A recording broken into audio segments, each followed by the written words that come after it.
सहज ही अपनी ओर हम चले वतन की ओर।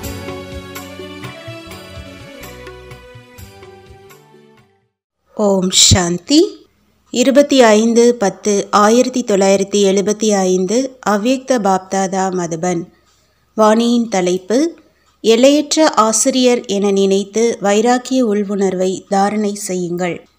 பஞ்சாப் மற்றும் குஜராத் மண்டலங்களின் டீச்சர்களுடன் தன்னை மாஸ்டர் உலகத்தினுடைய ஆசிரியர் என்று நினைக்கிறீர்களா? அல்லது அவரவர் சேவை நிலையத்தினுடைய நான் இந்த இடத்தினுடைய டீச்சராக இருக்கிறேன் என்பது புத்தியில் இருக்கிறதா? நான் உலகிற்கே நிமித்தமாகியுள்ள மாஸ்டர் விஸ்வ டீச்சராக இருக்கிறேன் என்பது புத்தியில் இருக்க வேண்டும். எல்லைக்குட்பட்ட நினைவு இருக்கிறதா அல்லது எல்லையற்றதா? எல்லையற்ற போதை மற்றும் எல்லையற்ற சேவையின் திட்டம் நடந்து கொண்டுள்ளதா அல்லது தனது இடத்தினுடையது மட்டும் நடக்கின்றதா? எல்லையற்ற போதை இருந்தால் உலகின் எஜமானன் ஆக முடியும். ஒருவேளை எல்லைக்குட்பட்ட போதை மற்றும் எல்லைக்குட்பட்ட நினைவு இருந்தது என்றால் உலகின் எஜமானன் என்ற சம்ஸ்காரம் வராது. பின்பு சிற்றரசர்கள் ஆவீர்கள். விஸ்வ மகாராஜன் ஆகப் போகின்ற அறிகுறிகள் இப்போதிருந்தே காட்டத் தொடங்கும். எப்படி ஏதாவது புதிருக்கு விடை கண்டுபிடிக்க வேண்டுமெனில் அதனுடைய அடையாளங்களை கேட்கிறார்கள். அதன் மூலம் எப்பேற்பட்ட கடினமான புதிராயினும் சீக்கிரமாகவே விடை கண்டுபிடிக்க முடிகிறது. எனவே இங்கும் கூட யார் என்னவாக ஆகப் போகிறார்கள், இந்த புதிர் உள்ளது எனில் இதனை அறிகுறிகள் மூலம் தெரிந்து கொள்ள முடியும். தனக்குத்தானே தெரிய வரும் நான் எனது முயற்சிக்கேற்றவாறு என்னவாக ஆவேன் என்பது. டீச்சர்கள் சுதந்திரமானவர்கள். எந்த கர்ம பந்தனமும் இல்லை. சேவையின் பந்தனம் மட்டுமே உள்ளது. அந்த பந்தனமே இல்லை. ஆனால் பந்தன் முக்தா ஆக்கக்கூடியது. எப்போது எல்லா விஷயங்களிலும் சுதந்திரம் உள்ளது எனில் டீச்சர்களுக்கு எல்லையற்ற புத்தி இருக்க வேண்டும். எதுவரை முடியுமோ அதுவரை எல்லையற்ற சேவையில் சகயோகம் தருவதற்கான வாய்ப்பை நீங்களாகவே முன்வந்து எடுத்துக்கொள்ள வேண்டும். ஏனெனில் எந்த அளவு சுயம் எல்லையற்ற சேவையினுடைய அனுபவம் செய்கிறீர்களோ அந்த அளவு அனுபவி மூர்த்தி என்று அழைக்கப்படுவீர்கள். அனுபவி மூர்த்திக்கு தான் மதிப்பு உண்டாகிறது. எப்படி யார் பழங்காலத்து அனுபவஸ்தராக உள்ளாரோ அவர் அனுபவமிக்கவர் என கருதி அவருடைய கருத்துக்கு மதிப்பு அளிக்கின்றனர்.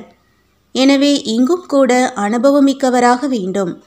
தானே வாய்ப்பை எடுத்துக்கொள்ள வேண்டும். நிகழ்ச்சியின்படி செய்வதால் அதில் பாதி கணக்கு தன்னுடையதாகவும் பாதி இன்னொருவருடையதாகவும் ஆகிவிடுகிறது, வருவாய் பங்கிடுவதைப் போல.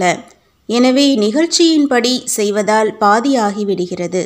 என்னை தகுதியானவனாக புரிந்து கொள்ள வேண்டும் என்று சொல்லக்கூடாது. நான் சுயம் ஆகி காட்டுவேன். யார் தானாகவே முன் வருகிறாரோ அவருக்கு பாராட்டுக்கள் கிடைக்கிறது. எனக்கு வாய்ப்புகள் கிடைத்தால் செய்வேன், அல்லது என்னை முன்னேறவிட்டால் நான் முன்னேறுவேன் என்று இப்படி ஒருபோதும் நினைக்கவோ காத்திருக்கவோ கூடாது. இதுவும் ஆதாரமாகிவிடுகிறது. டீச்சர்களோ சுயம் ஆதாரமூர்த்திகள். ஆகவே யார் ஆதாரமூர்த்திகளோ அவர்கள் யாருடைய ஆதாரத்தையும் எடுத்துக்கொள்ள மாட்டார்கள். இந்த லாட்டரியை இழந்துவிடக்கூடாது. தாமாகவே முன்வர வேண்டும் மற்றும் எல்லையற்ற அனுபவி ஆகுங்கள். எல்லையற்ற புத்திவான் ஆகுங்கள். வாய்ப்பை எடுத்துக்கொண்டே சென்றீர்கள் என்றால் வாய்ப்பு கிடைத்து கொண்டே இருக்கும். இவருக்குத்தான் மாஸ்டர் விஸ்வ டீச்சர் என்று கூறப்படுகிறது. மற்றபடி அவரவர் சென்டரின் டீச்சர்கள். எப்படி தந்தை ஒரு இடத்தில் மதுபனில் இருந்தவாறே மதுபனிற்கு மட்டுமின்றி நாலாபுரத்திற்கான திட்டம் உருவாக்கி கொண்டிருந்தார். அப்படி நிமித்தமானவர் எங்கு வேண்டுமானாலும் இருக்கலாம். ஆனால் எல்லையற்ற திட்டமிட்டு கொண்டே இருக்க வேண்டும். அனைத்து எல்லையற்ற புத்திசாலி டீச்சர்களும் இப்படி இருக்கிறார்களா? நாலாபுறமும் சுற்றி வருகிறீர்களா அல்லது தனது இடத்தில் மட்டும் சுற்றி வருகிறீர்களா? யார் எந்தளவு ஈஸ்வரிய சேவையில் அதாவது சுற்றி வருகிறாரோ அந்த அளவு அவர் சக்கரவர்த்தி ராஜா ஆவார். நல்லது. இதுவோ எல்லையற்ற டீச்சர்களுக்காக நடந்தது. இப்போது எதிர்கால திட்டத்தை கூறினார். எல்லையற்ற வைராக்கிய உள்வுணர்வை டீச்சர்கள் தங்களுக்குள் அனுபவம் செய்கிறீர்களா?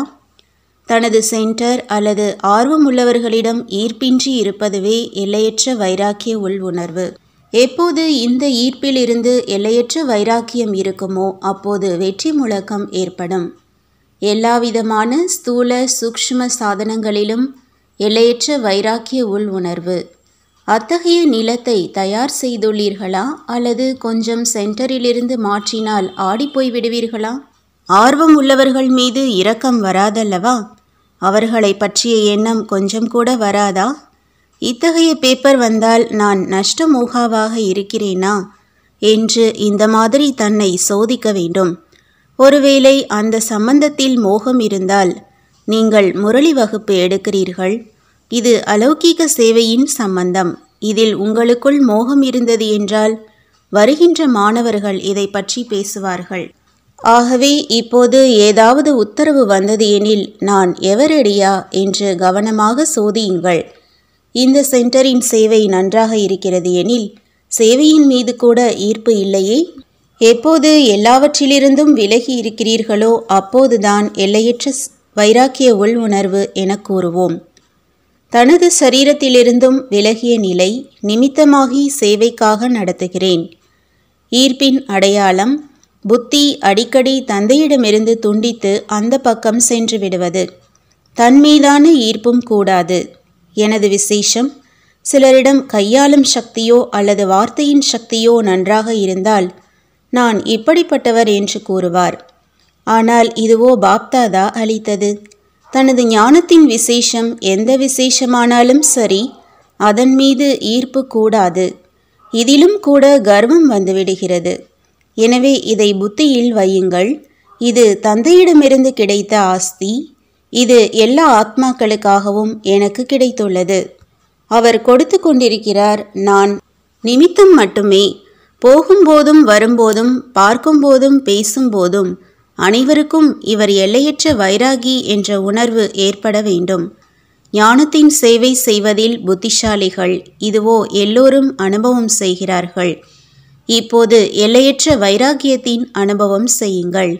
இதை மற்றவர்களும் அனுபவம் செய்யட்டும். நல்லது. ஓம் சாந்தி. तुम बच्चों को तो सर्विस करनी है जो बाबा कहते हैं सबको ये बताओ कि देखो तुम्हारा एम एंड ऑब्जेक्ट ये है. एक गीता है बगैर ये राजयोग है ना बच्चे. कैसे है राजयोग? बिल्कुल सहज है कि बाप को याद करो तो ये वैसा मिलेगा तुमको. ओम शांति.